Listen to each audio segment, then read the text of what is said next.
What's up guys, it's Cody over at Form First Fitness, just dropping another quick garage tutorial. Today we're going to talk about single leg bridges. So bridges are great for kind of posterior chain activation. We're going to hit the glutes, we're going to hit the hamstrings, we're going to hit the erectors in the back. A great warm up before we do deadlifts. Otherwise, just a good ending movement to kind of get full contraction and activation out of that posterior chain.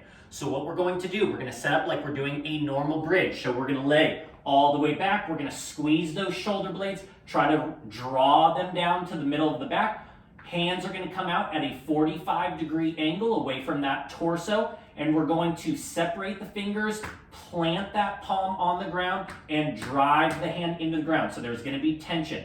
We're going to walk the heels towards the butt, and they're only going to be about a hand's length away from the butt. And then notice I pick up my toes, so I'm only pressing from the heel. Once again, that just helps with that glute and hamstring activation.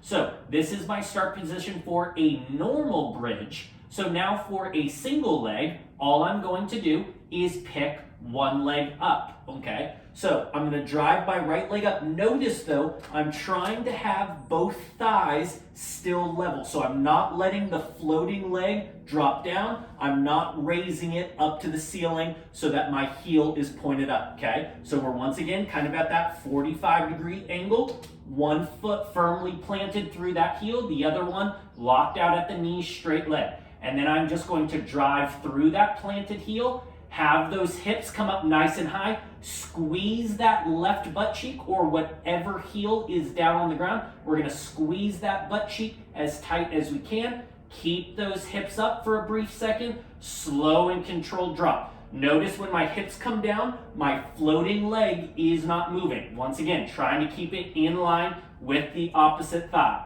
So, strong press through that heel, squeeze that butt cheek, full release. Strong drive to that heel, and release.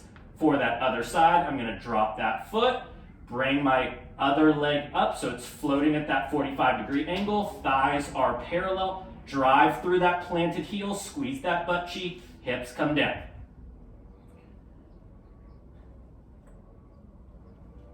And relax. If you guys like the video, make sure to like, comment, and subscribe.